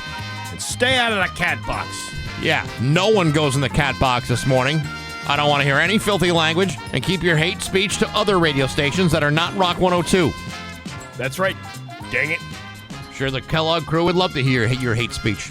See, I said dang it, which Right. is a good way to, censor yourself. Good point, Steve. Again, 293-1021. Waiting for the phones to blow up. What does dag nabbit mean? I don't know. I think it's a way of not saying the other things. Oh, gotcha. Here we go. Now they're cooking. Rock 102. Good morning. Who's this? Hey, it's the Hawkman. How you guys doing? Good, Hawkman. What's up? Hey, I just wanted to wish you both a Merry Christmas and wish you guys, your families a Merry Christmas too, man. Well, thank you, Hawkman. That's very nice. Merry Christmas to you and your family, too. But that bird is driving me crazy. Oh, do you want me to choke it? Yeah, you get up right now and go do that. Yeah, get up off that bed and get over there. Oh, you guys want me to do that? I kind of need some help to go to the bathroom too, so. Yeah, I'm all set with that's that. all right. I'm all set with that. All right, well, listen, happy... Hey, guys, yes. can I just give a couple of shout-outs if that's okay? All right. Sure. Go ahead. Oh, I'd like to give George a shout-out. He's the driver for the Quabog Connector. He's a great friend and does a great job driving the Hawkman and his family around. And I want to give a shout-out to my hairdresser, Melissa, for taking care of the Hawkman and his sister for giving me a beautiful, beautiful buzz haircut. All right, very good. I'm sure they're very happy to hear from you, Hawkman. Yeah. Have yourself a good weekend. All right, bye-bye, guys. Yeah, see you later, there man. you go. All right, Rock 102. Good morning. Who's this?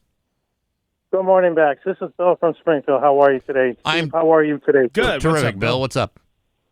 Hey, I just want to mention something. You guys are doing a great job. And, Steve, I think this is my opinion about that Springfield cop that did what she did. I think that she needs to go to the school of Steve Nagle. Yeah, Steve Nagle College of Knowledge. Had she had just attended one exactly. class, she would have realized maybe police work isn't my forte.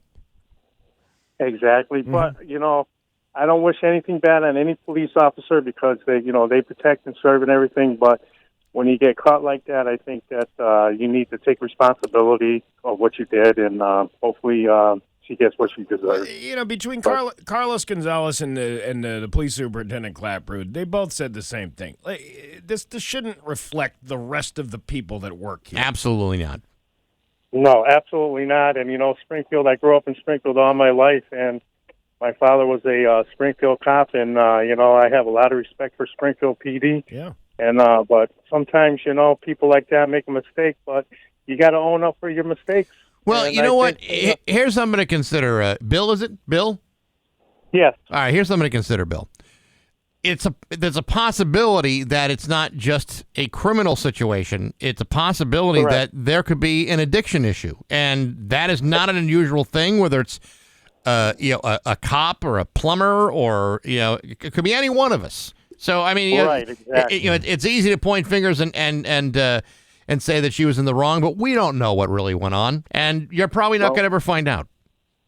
No, exactly. But I hope nothing really happens bad. But I just hope that everything works out, for her and for the Springfield PD, and I just hope a lot of people, don't make a wrong decision because, they're out there to protect and serve, and just like the firemen and the EMTs and everything. All right, like Bill. you said, everybody. So thank you so much, guys. You have a great weekend. You too. Keep up the good work. Appreciate it. Thank you. All right. Rock 102, good morning. Who's this? Alan Broga from Huntington. Now, Wednesday, you were talking about people getting married on holidays? Yes. My sister got married on Thanksgiving. Oh, Jesus. Gee. Really? Why? Mad rush of something, all right? What a terrible day to get married. Thanksgiving Day? Yes. Oh, my God. Well, I guess if all the family's there, you might as well make it official. Yeah, exactly. Right. That's you didn't have to. All right, thank you. Somebody else Have a pays good for the day. meal. All right. Okay. You too. Happy. Oh, he wants to get off the phone. All right. Rock 102, good morning. Who's this? Hey, how you doing? Good. What's up? Hey, this is Jimmy from Warren. Hey, Warren. Jimmy from Warren. What's up? Hey, did you hear about the girl who had one leg shorter than the other? No, I didn't hear about the girl who had one leg shorter than the other. Her name was Eileen. All right. You like, All right. you like that, huh? Yeah, that's a good one. Yeah, there you go. Rock 102. Good morning. Who's this? Hi, this is Dave. Hey, Dave. What's up? I just want to talk about the Rails to Trail. That's a bike path that everybody uses. Just want to say that a lot of these people, that they use it, say if you're walking north or if you're walking south, you got people coming behind you. They don't say a word, especially if you're walking your dog. The dog's going to cross back and forth. They don't say a word. You almost get hit. And then if the dog, did run across, even if he's on a leash, the people fall down. I was saying they're not nice about it because if you're coming behind somebody, you can't see. They should yell out something saying, hey, I'm coming behind you. Only maybe 2 out of 13 people would say that. So I'm just thinking maybe possibility that people are hearing this that use the rails to trails to say something when they're coming up behind somebody that that they're coming. They're inconsiderate. Oh, I'm sorry. Go ahead. No, I said I always give somebody a warning when I'm coming from behind. Yeah, well, a lot of people on the rails to trail, the bike path, especially in Southwick, they just don't say a word. Like I said, maybe 2 out of 13 might say something. Baxy's heard me before. I say clear. Yeah, before right. I And I always tell him if I see something, I say something. Mm-hmm. Right. All right. I hope that these people hear it. So thank you very much. Oh, you're very welcome. Well, thank you. I hope that works. Rock 102. Good morning. Who's this? Hey, how's it going, you guys? Very good. How are you? Good. This is Rich up in Belchertown. What can we do for you, Rich? Am I on the air? You are. You on are. The air. Oh, even as we speak. Excellent. There was something that was kind of rattling around in my head. You guys were talking about hot dogs a while ago. Yes. What goes on a hot dog? Yep. Who? No ketchup. Say that again. You kind of broke up there. Who was it that said no ketchup on a hot dog? I said no ketchup on a hot dog, and Marty Caproni was the one who said ketchup absolutely goes on a hot dog, and which makes sense because he's like a 12-year-old boy inside. Oh, boy. Well, anyone who knows anything about hot dogs knows that the holy triumvirate for a hot dog is ketchup, mustard, and sweet relish. Yeah. I'm gonna tell you. Sorry, man. I'm gonna tell you. To me, it's like mustard, maybe a little bit of relish, dill relish, onions, or I prefer it completely bald. Bald. I can't believe we're still talking about this 6 months later. No. There's no. If you're a purist, if you're a hot dog purist, there's nothing wrong with just having a hot dog in a bun. And then the second thing, do we have time? Well, I guess so. Sure. Okay, well, who was it said pineapple doesn't go on a pizza? I say pineapple doesn't go on a pizza. You don't put fruit on a delicacy like an Italian pizza pie. Well, I'll tell you what. When I was in submarines, I was down in Groton, and we had a lot of guys that sailed out of Pearl Harbor. Mm-hmm. And we would have a pizza party every Friday for the guys that worked in the barracks. And if there wasn't at least 2, maybe 3 Hawaiian pizzas on the counter there, someone had some splaining to do. Yeah, I was going to say, what better way to drum up PTSD by a bunch of war vets from Pearl Harbor by serving them Hawaiian pizza? Hey, here you go. Oh, no, this is when I was in there. This is back in 84, 85. Oh, yeah. Well, listen, that's you're talking about Hawaii. I expect that out of Hawaii. But the rest of the country, the continental U.S., prefers to keep that stuff off the pizza. Well, it's the best place to put pineapple on a pizza. Yeah. New York. All right. Listen, we appreciate the call. Now we're out of time. We're out of time. Rock 102, good morning. Who's this? Yeah, good morning. This is Kevin from Westfield. How are you guys doing? I'm terrific, Kevin. Hey, just wanted to give you a heads up tonight, 7 o'clock, Tiffany Street in Springfield, the Elks, the Medic Now Foundation. Oh, yeah. We had the. Are you guys aware of that? Yeah, we had them in here a couple of months ago talking about that. Yep. Nick's my buddy, and just wanted to give you guys a shout out and hope to see you there if you can come by. If you come by, I'll buy you a drink. How's that? All right, very good. All right, well, good luck tonight. Hope it goes well. Thank you. All right. Rock 102, good morning. Who's this? Hey, this is Rick the driver. Hey, Rick, what's up? What's going on? I just wanted to say good morning, happy holidays. I actually deliver to you guys. You do? What do you deliver? Office supplies. The people up okay. front are just the best. Got great people there. Well, thank you very much. We agree. All right, very good. Well, thank you, Rick. Thanks so much for the call. Okay. You want to take one more? We have to. We have to redeem this somehow. Someone. Rock 102, good morning. Who's this? Hey, how you doing? This is Jimmy out in Warren. Hey, Jimmy. Hey, I was just wondering, I want to let you guys know that I like mustard and onions on my hot dog. All right, good. So much. Thank you very much. All right, good to know. All right, we got to take quick one more. Quick fire. Rock 102, good morning. Who's this? Hey, guys, Dad Joke Chet from Palmer. Hey, Dad Joke Chet from finally. Palmer. Okay, All very right, good. let's We're go, ready. Dad Joke All Chet. right, bring it on. I'm here with some topical food opinions, and of course, a shout out to Tammy up at the Dunkin' Donuts at the Pike. And okay. And some dad jokes. What about the Tammy from the other Dunkin' Donuts? You know what? She actually went over to Plimpton and Hills. So Oh, I'm going to leave her alone this week. Okay, now the dad jokes. We're ready. Steal somebody's thunder. That's all. All right. Yeah. Anyways, that I was learning how to collect litter. It wasn't all that hard. I just picked it up as I went along. Yeah. Okay. Cool. Now this one's unbelievable. I started writing the history of Palmer, but the town leaders, they accused me of being a plagiarist. That's their words, not mine. I like this guy. Go ahead. Thank you. Yeah. Finally, we were getting ready for supper the other night. My wife, she asked me if I could clear the table. I had to get a running start, but I think I made it. There you go. Dad Joke Chet from Palmer. Thank you so much for saving Hey, this. guys, of course, don't call me Chester. Thank you, Mom and Dad. Just call me Chet. All right, very good. Thank you very much. Finally, someone saves Open Line Friday. You know what the most amazing thing about that guy is? That somebody's articulate enough from Palmer to call in here and have something funny to say. Other than hanging out on railroad tracks with their dads with natty daddies. It's 8:25 on Rock 102. It's 8:28 with Bax and Nagle on Rock 102. Dan Brown can give you a forecast because he really likes doing it.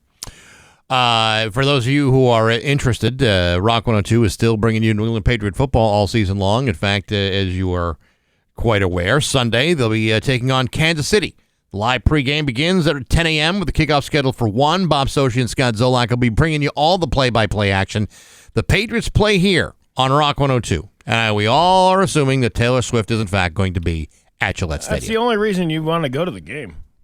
I mean, look at the way they've been playing all season long. Is anybody really interested in watching the Patriots play at this point? Oh, I thought you were talking about the Chiefs. No, we're completely eliminated from playoff contention, and that's not going to happen. Yeah, but right now we're playing for draft picks.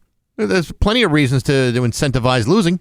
Yeah, yes, playing for draft picks. Yes. Oh, yeah, because you get the best ones, right? Isn't that how it... If the season ended right now, and we could, and none of us could be that lucky, they would have the number 2 overall pick.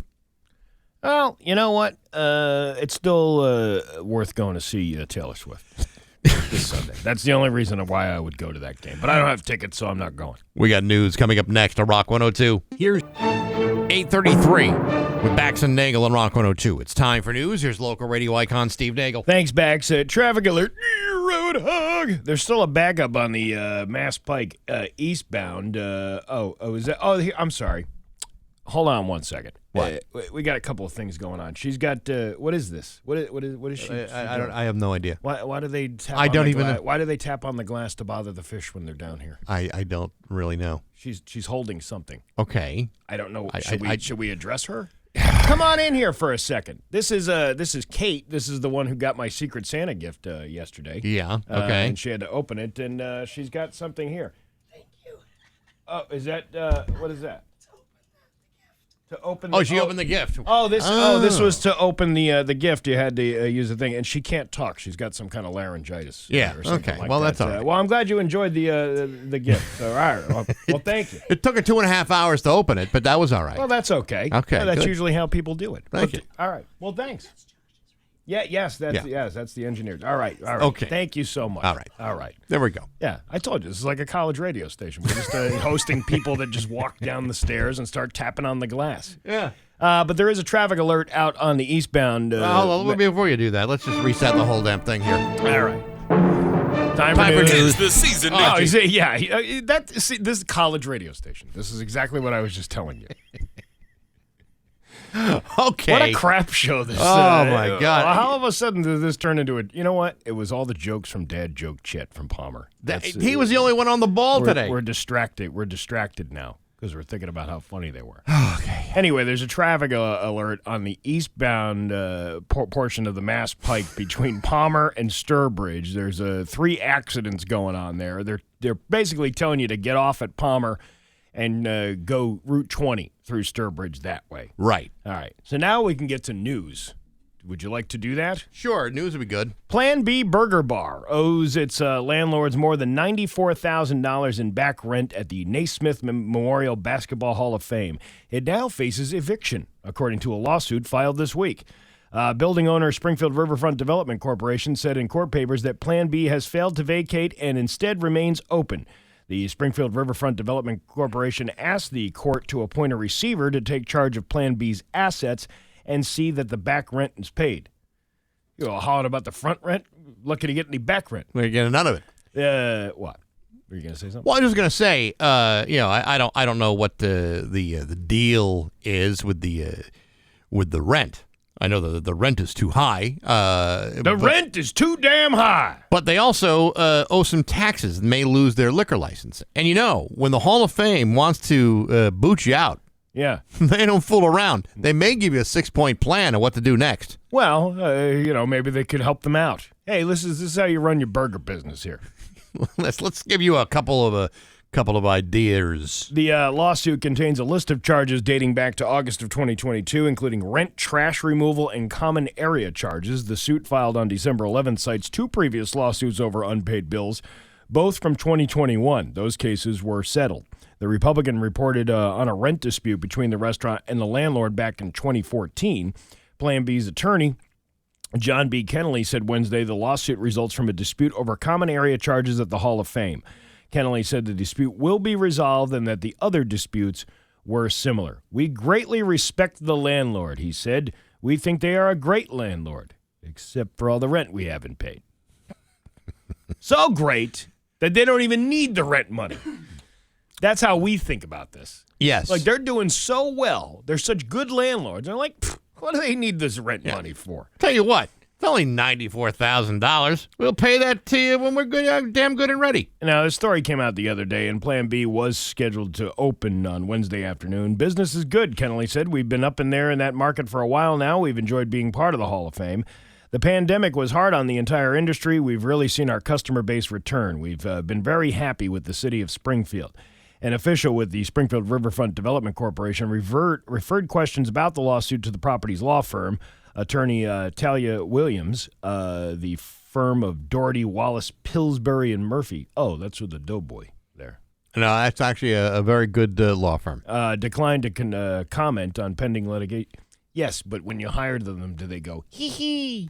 Not when I hired them. Are you sure?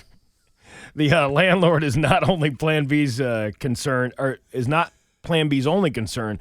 The Springfield License Commission will not issue a renewed 2024 liquor license to Plan B because it owes the city $4,386 in personal property taxes. That's $2,941 in fiscal 23 and $1,445 for 24. Plan B was inadvertently left off a list of bars and restaurants that submitted applications for license renewals the commission approved in November.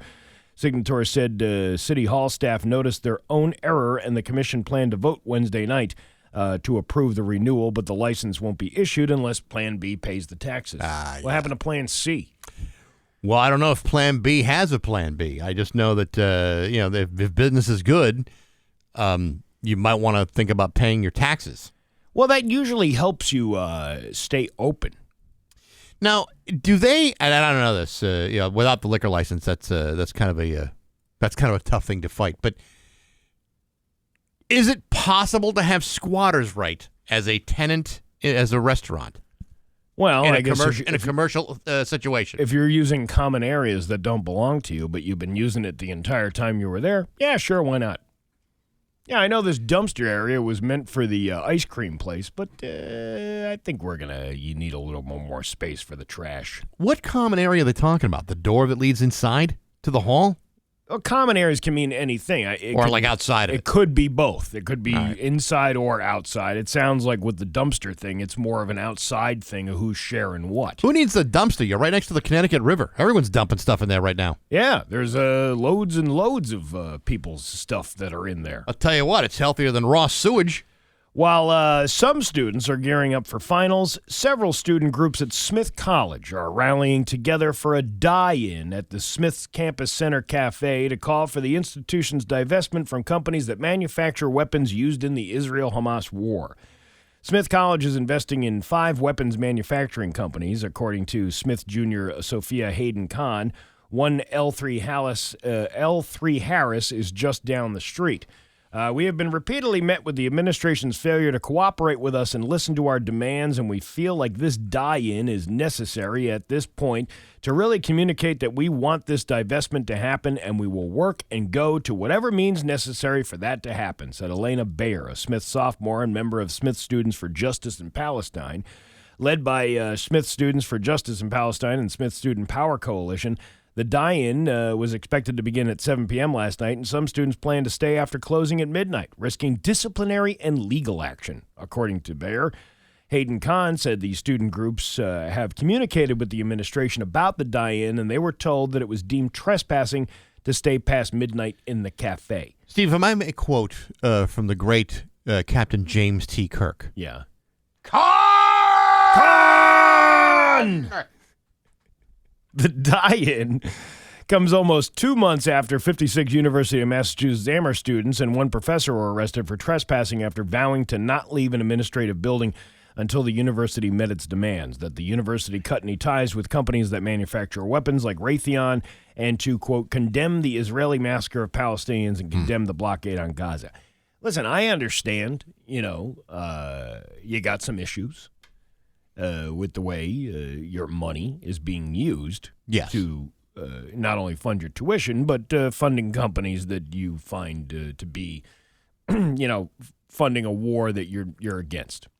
I get that. Totally get that. The real way to do this, though, is to drop out. Stop paying your tuition. Say, you know what? I'm not coming back here. How about them apples? I mean, if you want you would quickly see how well they would change their minds about what companies they deal with by just not showing up and not paying tuition. That's kind of the way to get out of that. Well, so I guess you could say that if tuition and fees at Smith are $61,000 a year, you really want to show. You want to really show what they're for. You're right. Yeah. Deny them of their $61,000. And by the way, room and board is $21,000. So I don't know if that's on top of the $61,000 or included in the $61,000.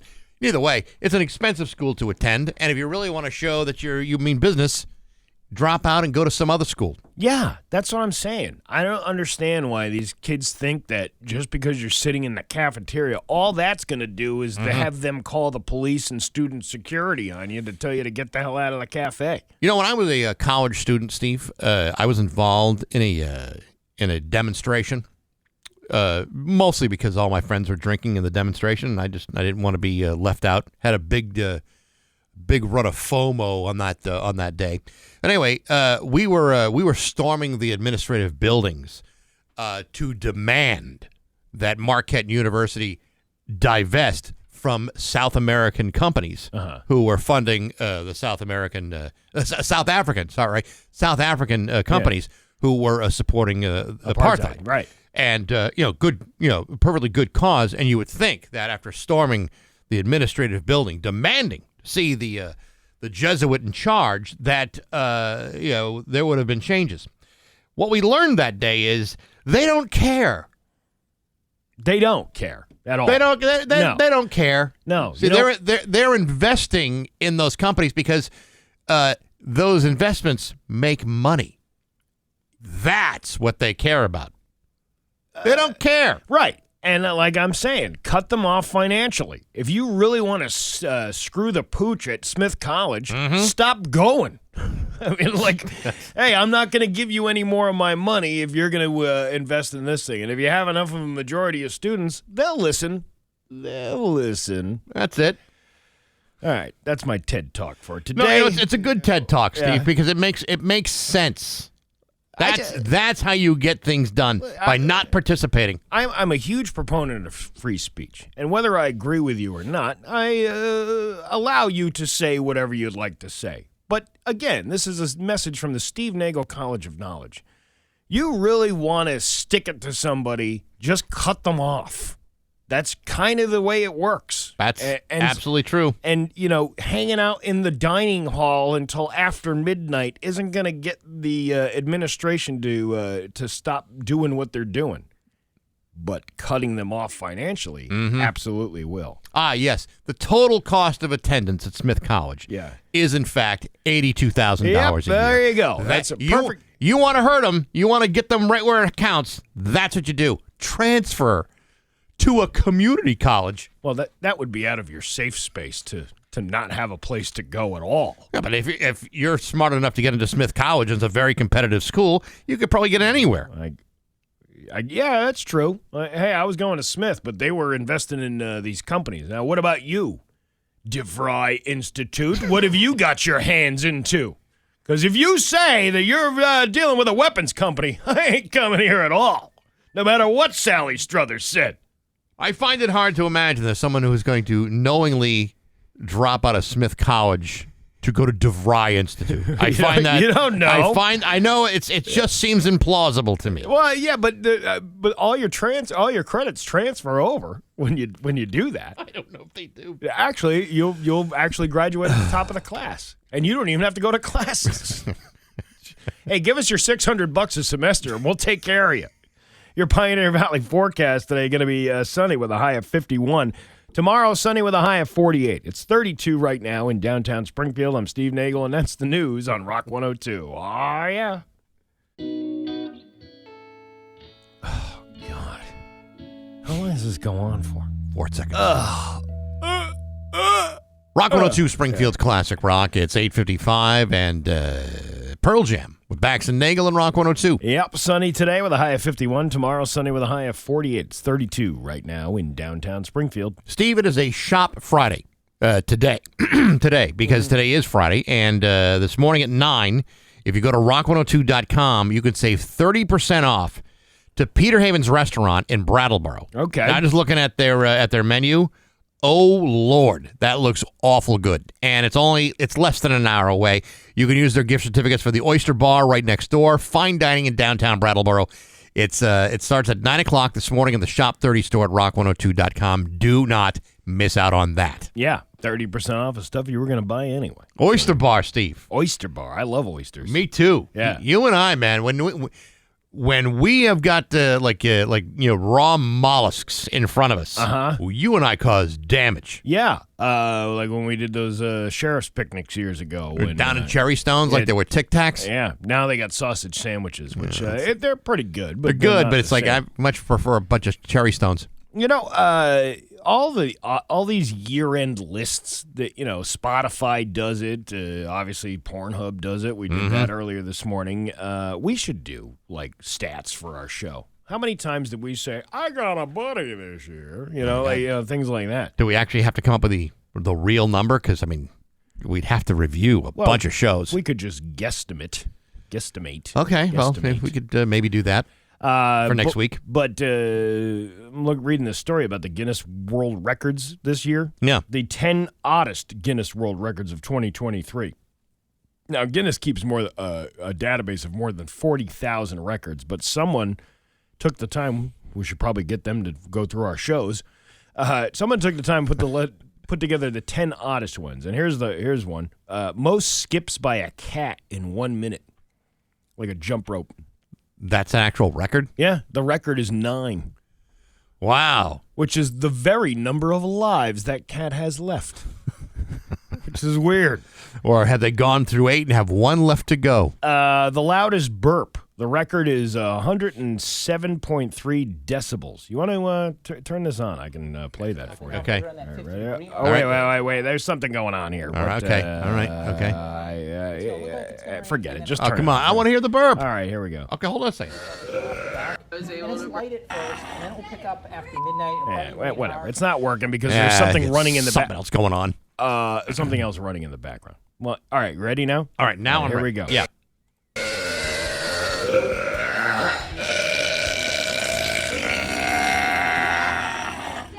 We have the world's loudest burp. That's awesome. Yeah, it's a chick too. Have you seen that TikTok of the two? I think they're Irish or Scottish. 2 women in a car. Yeah, and they're doing that warm Sprite challenge. Oh no, I haven't. Where seen you suck down a bottle of Sprite like really really fast. You chug the thing, and the idea is to not burp. And this one woman is sitting there like, I don't feel too good, and she rips out a belch like it came from the bowels of the center of the earth. Yeah, I wouldn't recommend doing something like that. Yeah, but it was hilarious. It was. How could you not laugh? It was like this small little woman just ripping out a big giant belch that sounded like it came from like a drunken sailor in an Irish pub somewhere. Now I'm gonna have to go watch that. You gotta watch that. It's unbelievable. Longest distance full body burn run without oxygen. That's basically running on fire. Who comes up with this? I don't know. Can you imagine you go through all the preparations of setting yourself on fire and you come in second place? The record is what a disappointment. Yeah, I know, right? Oh, well, he's dead. But he almost made it. Yeah, but he never got a chance to fulfill his dreams of running just 2 more yards. The record is 893 feet. The longest, we're out of time here. Longest tongue on a living dog. Most spoons balanced on the body. Most magic tricks underwater in 3 minutes. Most couples eating a single piece of spaghetti simultaneously, like a Lady in the Tramp style. Fastest time to assemble a Mr. Potato Head blindfolded. That actually might be an interesting one. Cool. Longest mustache. The record is 63 centimeters, which is more than 2 feet.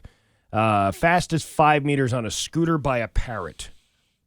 What? Jesus. They're making these things up. You think? It's 8:59 with Bax and Nagle on Rock 102. Rock 102, Springfield's classic rock. It's 9:12 and Joan Jett with Bax and Nagle on Rock 102. Sunny today with a high of 51. Tomorrow, sunny with a high of 48. It's 32. I'm sorry. I'm just, the roof of my mouth is stuck together because I just had a delicious cookie dropped off by a fan. Yeah, thanks to our hyper fan Jim Ramsey for dropping those off. Delicious. Yeah, and we trusted those For some reason, we trust this guy. Well, because he's brought us to cookies in the past. And nobody died, so... Yeah. There was one year we were at the Mayflower Marathon and some woman brought a crock pot of meatballs. Now, she didn't want the crock pot back, which makes me think this is one of those things where like you slowly poison somebody with like antifreeze. Yeah. It's a way to get rid of them. You can't trust everything. But no, those are very, very good cookies, Jim. Thank you. Double chocolate cookies with M&Ms in them. Yeah, Can't beat that. You can't. Really. Nothing says Christmas like a plate of diabetes. Oh, you know what? I can't even feel my toes right now. God bless us, everyone. God, I can. Ooh, what's that whizzing sound? Oh, it's Wilford Brimley spinning his grave. You check your blood sugar. You check it often. I get visions of neuropathy dancing through my head. Hey, you might make sure you're hydrating too. You don't want to get a dry mouth in the middle of the night. Gotta rinse it down. Anyway, yeah. What else? Next week got a short week. I'll be off at least on Thursday, maybe on Friday. Kind of debating in that one, but yeah. So short week for me.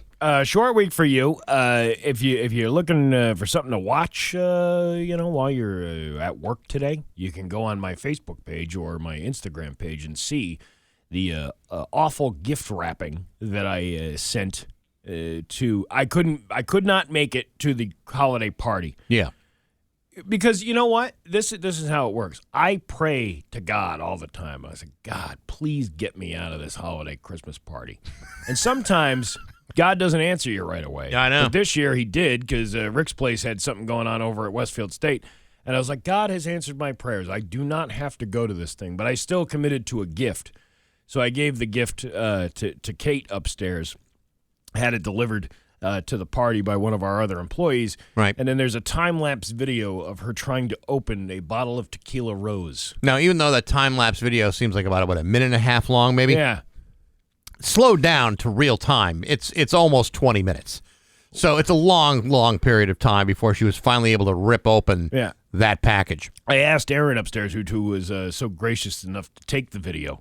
I said, how long did it take her to open that? And she just answered, a long time. Like there was no estimate of how many minutes it took, but I'm sure somebody holding a video camera for that long probably seemed like hours. A pregnant woman holding a camera who, now, every moment between now and delivery is crucial. Well, I'm just helping people out with their labor exercises. Listen, if you can't be strong enough to hold a camera for 25 minutes while somebody opens a present, how are you going to deliver a baby?